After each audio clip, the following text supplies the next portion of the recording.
Ciao a tutti, bienvenuto. Welcome to a new My Team episode, guys, on F1 24, and it's a big one. Imola, Italian territory, Maserati home race pressure. This is a big one, and to commemorate this episode, we have a special livery. Now, the previous episode will be linked in the top right if you want to watch it. Spoiler warning ahead after this livery reveal. Miami, a sprint, not a fun track, but anyway, go watch and see what you think. Anyway, here is the machine for this race. I have essentially inverted the color scheme, so the Maserati blue has become the primary and my color blue has become a secondary. We have all the sponsors up to date. I've also brought in AI on the side of the car, also on the nose and the front wing, and of course, because it is Italian turf, I've added some Italian flags and also a little red stripe on the halo there, just to kind of tweak the livery. Again, always evolving, making the car better, and you can really see here the detailing of the car, the different paint finishes, the carbon fiber, the metallic blue.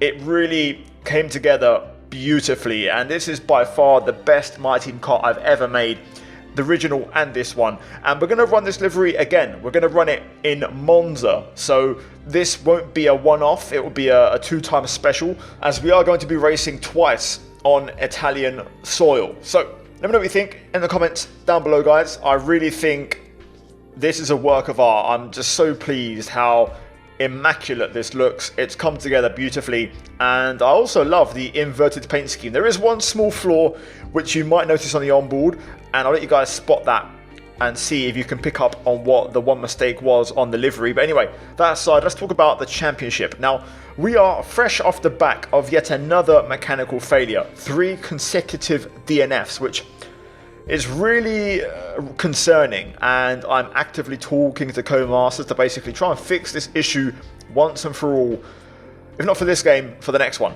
Now, we had a consecutive back-to-back MGUK failure after having a gearbox failure to kick this all off. So we're going to take a new MGUK this weekend, and we're likely going to take a new ICE after practice because that's pretty worn. The forecast is dry, overcast, start the race, qualifying as well, but no rain in principle. In terms of the graph, I have fixed this now, so I fixed it after this episode. So from now on, you will see my car appear in black in between VCarb and Williams. Now, we don't have much change. We do have 2 upgrades on the way, and you can see that should hopefully take us beyond VCarb for the next race. Now, with that done, we jump into practice and we debut the livery on track for the first time in its inverted color scheme, which looks really, really nice. I've also upped my graphic settings in the last 2 races to kind of just add a little bit to the visuals. Also, of course, we are running the updated track real life sponsors on every single track. Okay, test complete, and that was a really good job indeed. We got a lot of valuable information out of that. Well done. Hitting our mini goal on top of the race run goal, of course, and that was the speed trap at the end of the back straight before Ravazza. We actually put in an absolute shift here. Brilliant tyre wear, really decent fuel consumption, and the consistency here was bulletproof. All 5 laps within a 1/10 of a second, and I'm going to show you right now, because if we look at the post-practice results and we go into the race director, look at my 5 race run laps. I've never done this before. Absolute bulletproof consistency, like a metronome, ticking beautifully. The Maserati car working fantastically well in collaboration with SRC Sim Racing Center setups, which they all have been updated and they feel so good recently. I'm really enjoying driving them in career mode and also 2-player career when that was happening. So yeah, you can see everything is coming together well, but we do have one change to make before qualifying, and that is the ICE. I mentioned before it was pretty shattered. The rest of the components are doing okay. We could probably squeeze one more race out of the MGUH, the turbocharger, but for the rest, we have to just manage it for the time being. Anyway. Welcome to the circuit named for Ferrari. It is qualifying at a special arena for motorsport. Welcome to Imola.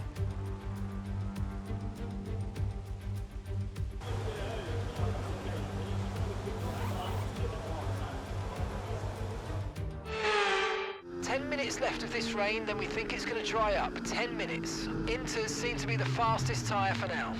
Now this wasn't in the forecast, it was dry. If you go back and watch the video, it says 42% chance of rain, which maybe is light rain, but there wasn't rain on the graph.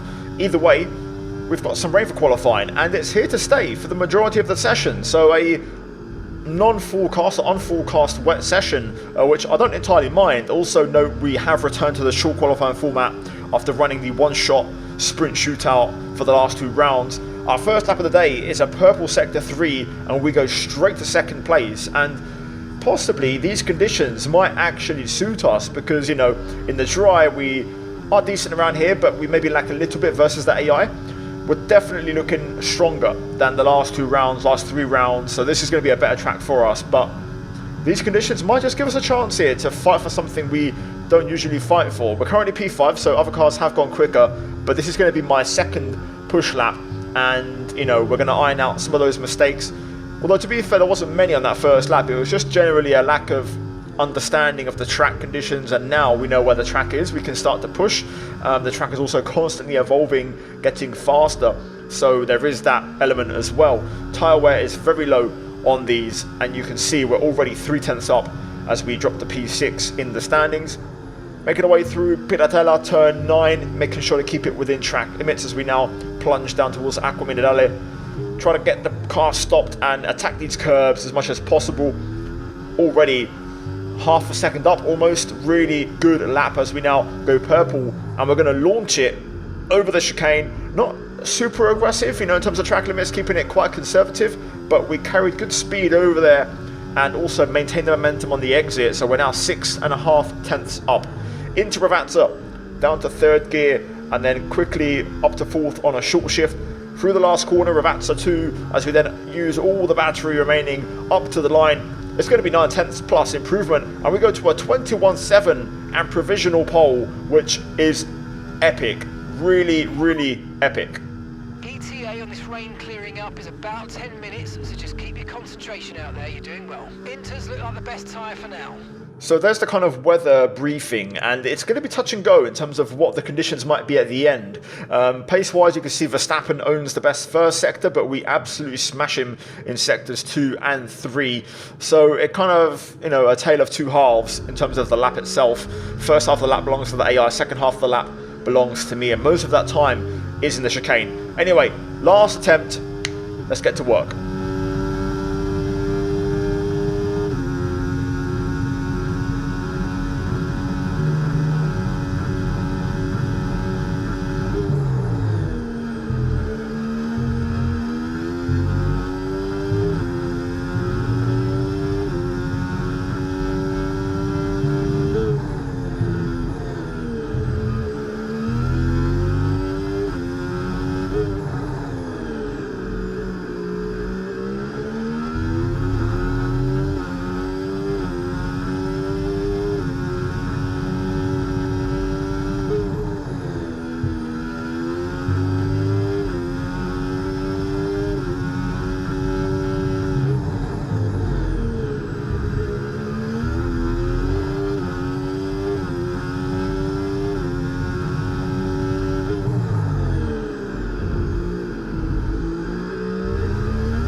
Oh baby, what a lap, what a performance. We caught the track in the best conditions.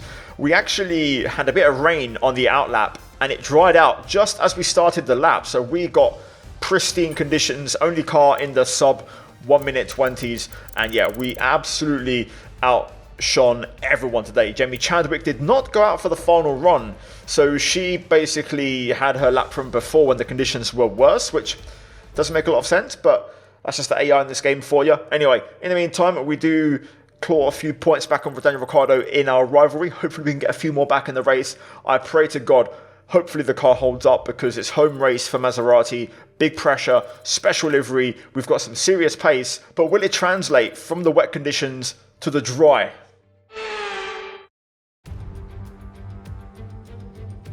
Welcome to the home of Ferrari, where the circuit is lined by the scarlet-clad Tifosi in the grandstands. We have a wonderful atmosphere here at Imola.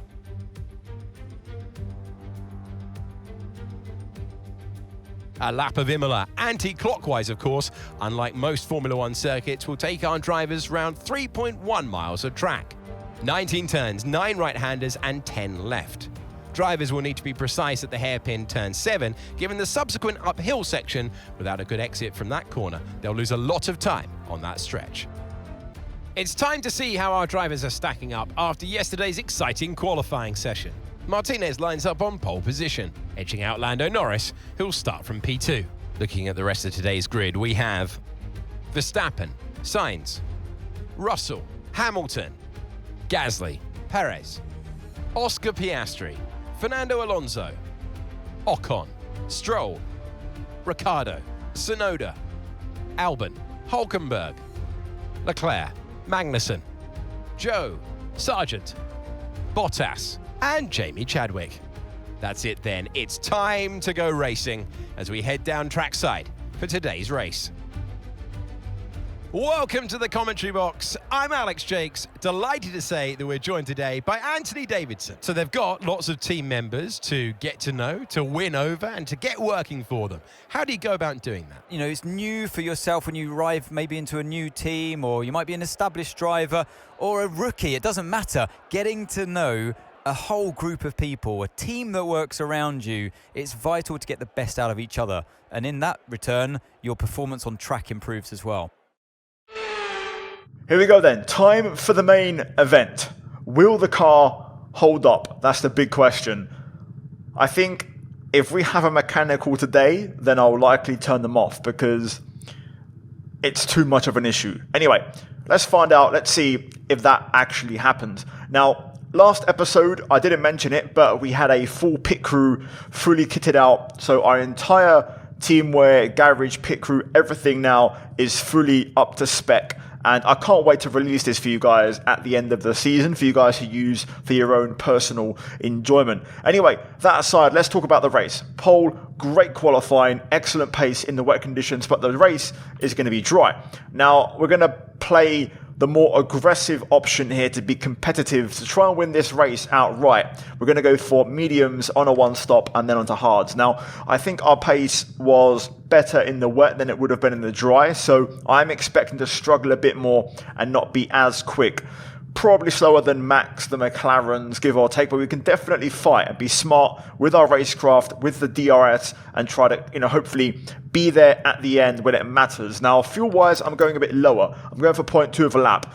We've been having no fuel trouble so far this year. I've actually gone a bit higher, so we're going to go a bit lower, and hopefully that should do the trick. But the key thing here is going to be maintaining a decent pace. Staying in DRS, pit stop phase will be key as well. So let's see what happens, and hopefully come the end of it, we can try and get back on the podium. Interestingly, Lando has opted for hard tyres, so I'm assuming Piastri has done the same. So we're going to be racing those guys on mediums here today. Got decent tyre temp, so let's line up aggressively here. Tried to get a bit of a burnout, didn't quite work, but we're going to point the car tactically. Here we go. Our starts have been pretty decent so far this season. We need a good one today. Lights out, away we go. Norris with a good start on the hard tyres. Verstappen also looking to get through. Verstappen goes around the outside of Norris. We're going to try and follow him here. Not quite able to follow though, unfortunately. So Verstappen into P1 right away. I had the car in medium, not hot lap mode, so a bit of a mistake on my end there. A little bit underpowered on the race start. But Norris getting those hard tyres to work, which is very impressive. Let's make sure Max hopefully doesn't get away. DRS is critical here. The pit straight is massive. There's a lot of time to be gained or lost if you have it or don't. So just critical that we try and hang in there if possible. So let's see. This is also going to confirm if we have dry pace or whether it was a bit of a wet weather masterclass. So far, Looks okay. Max starting to open a gap to Norris. Crucially, I'm not using too much battery here. I want to keep some back for the straight because we're going to need it. Also want to find out what our straight line speed is looking like because, again, I still don't know what that is going to be, good or bad. So let's find out. We'll leave it in hot lap for a bit and just see how things pan out. DRS is being enabled this lap. We can use DRS when you're within 1 second of the car ahead and in the DRS zone. Right, that's a good sign. Didn't even have to use overtake and we were pretty competitive. So let's just try and stick with it here. Ideally, if Max were to drop Norris out of DRS range, Norris would be a sitting duck and we could probably pass him and then hopefully leapfrog onto the back of Max and into his DRS.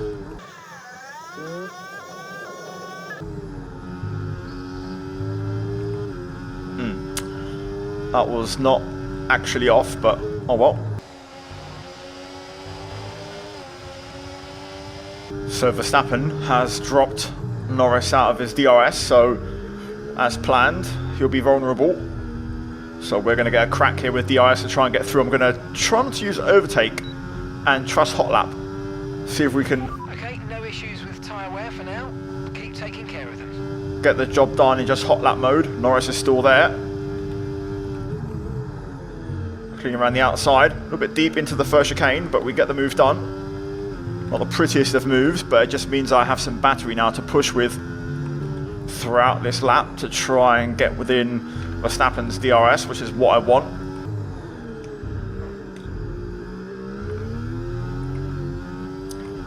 I don't think we're going to get DRS, unfortunately. We're just going to miss out.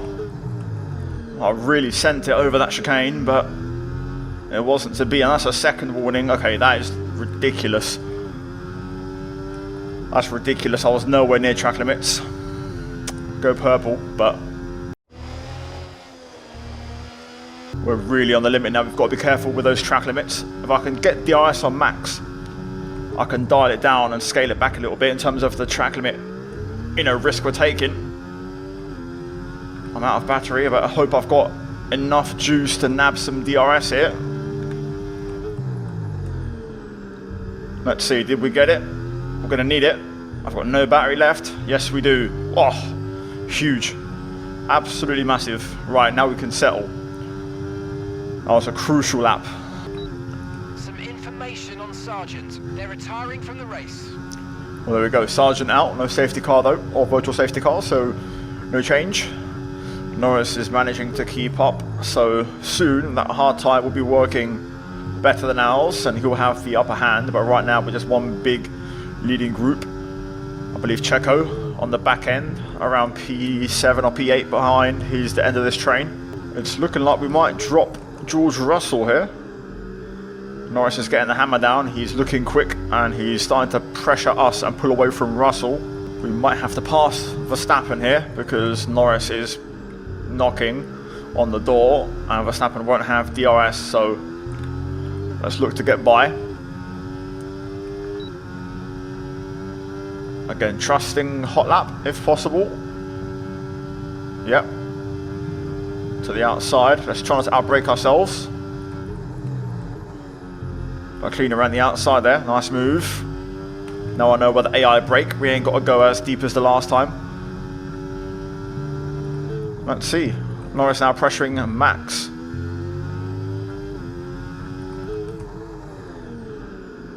We've actually got a bit of a gap here. I'm going to burn the battery. I might be able to drop Verstappen out of DRS range, especially because we're so good through the chicane. If we can have like an 8/10 gap by that point, we might have a shot here.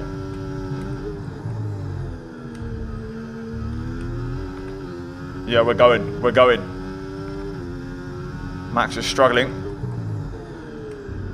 Keeping it very safe on the track limits there. Have to take no risk. And there we go, we're gone. Right then, Norris will likely pass and get a slingshot from Max anyways, but let's see if we can try and maintain that 1 second gap to whoever's behind. Wow, look at that. Norris just through with ease and just eats into my 1 second gap like it's nothing. It's going to be hard to break him on those hard tyres.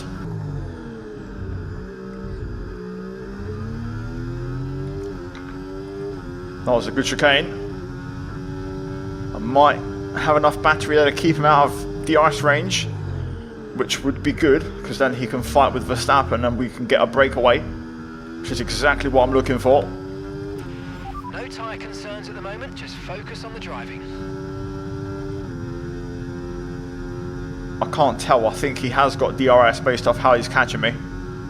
I think he just stayed in, which is a shame. I think I'll let Norris take the lead on this one and get in front and just pull us along. Nothing's going to happen now until the pit stops, so we might as well just, you know, instead of trying to pull away and take risk, let Norris do what he's got to do. We've got a decent gap to Max, so we should be able to just let Norris drive by, get a slipstream without Max overtaking us.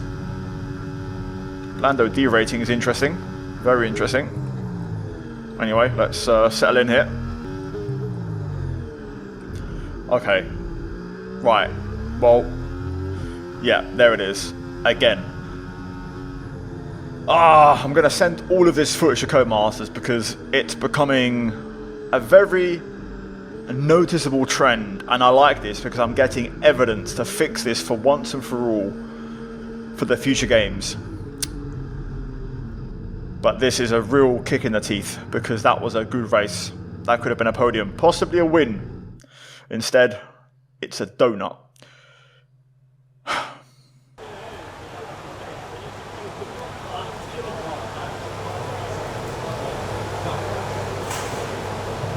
He has left the field behind. It is victory for Max Verstappen.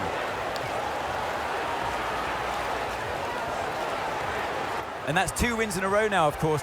And it marks the fact that it's not a fluke. So, you know, their head's in the right space. What more can we see going forwards?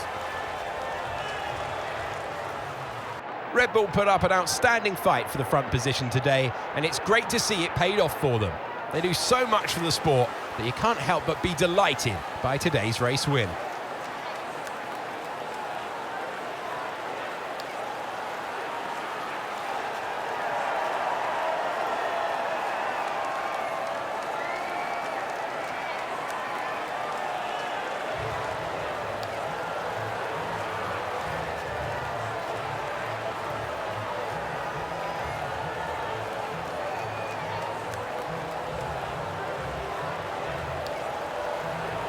Well, there we go. Final results in Verstappen wins. Piastri gets the final spot on the podium, benefiting from my DNF, and also picks up the fastest lap of the race. So, yeah, disappointing, really disappointing, and just really annoying. I'm going to make a thread right after this video in the Codemasters forums. Now that I've got a bit of proof, history, I can now just, you know, put everything and the timeline in order and try to get this bug fixed. If not for this game, just in the next game. And I just hope for once and for all it's gone, because it's really annoying now how it ruins the possibility of running mechanical failures in a career mode. The funny thing is, I think what will fix it, if I disable it for one race and get through that race and then re-enable it, I think that should fix it until we have another failure, and then that once again kind of breaks the game. That's my theory. Anyway, that aside, race results: Verstappen, Norris, Piastri podium, and then the rest of the top 10. Where did Chadwick finish? That's the one I wanted to find out. P20 last. So she's really just not improving. I'll have a browse at her stats after this and see exactly where she's lacking and how she's improved since we signed her. Either way, let's delve into the standings, and we are still 5th, even with 4 consecutive DNFs. We're still 5th, but granted, Russell in 9th is only 5 points behind, so we're very much at risk of dropping to 9th if we have another issue next time out.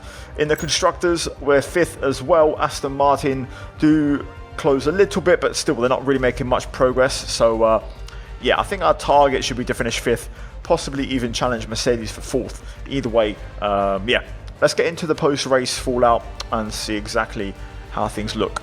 Now, this is going to really kind of lock in the rivalry with Ricciardo to probably being an L. We've got 2 races to go.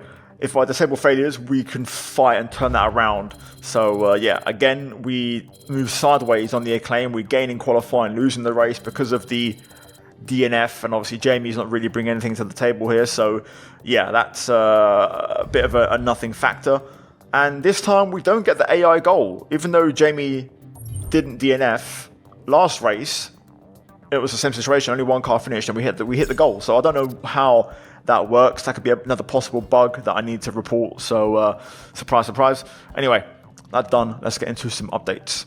It really does suck. I wanted to have a better debut, a better result for this special livery on home turf in Italy for Maserati, but instead it's a bagel, a big fat donut. Anyway, let's have a look and see first off what failed. Energy store. So that definitely confirms we're going to have to take a grid drop because we only have 2 of those and we're only 6 rounds in. So there's no way we're doing, you know, another 18 rounds with this energy store. So there will be a grid drop on the way. So yeah, annoying, really annoying. As always, we'll inherit a few extra R&D points, 320. Only a couple of days till the next race, so we'll just throw in a reaction training or maybe a sponsor event. We'll do a sponsor event because we've taken a lot of pain on the Acclaim, so we'll do that, which takes care of business. So we do have this cylinder head arriving on the 22nd. We do have 2200 R&D points, so we will invest a few of those, and we're going to go to the chassis. Now, we have received the energy store cell positioning, of course, but we're going to go ahead and do the monocoque structure, and that will be on the car for Spain. And we'll see what happens with the incoming upgrade on the cylinder head. If it fails, we'll repurchase. If it doesn't, we might be able to squeeze on another upgrade for Monaco. Either way, I think that's going to be it. So let's move ahead on the timeline and let's see if we benefit.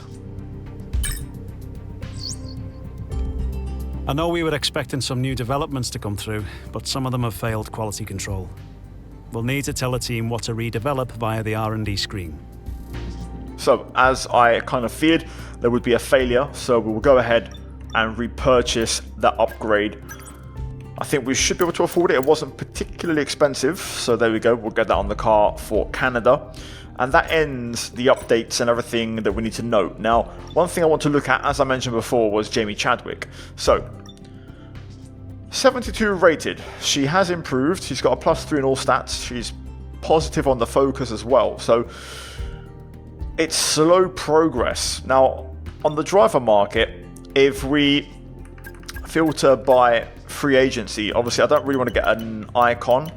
The esports drivers aren't particularly high rated, you know, so we're then going into the F2 drivers.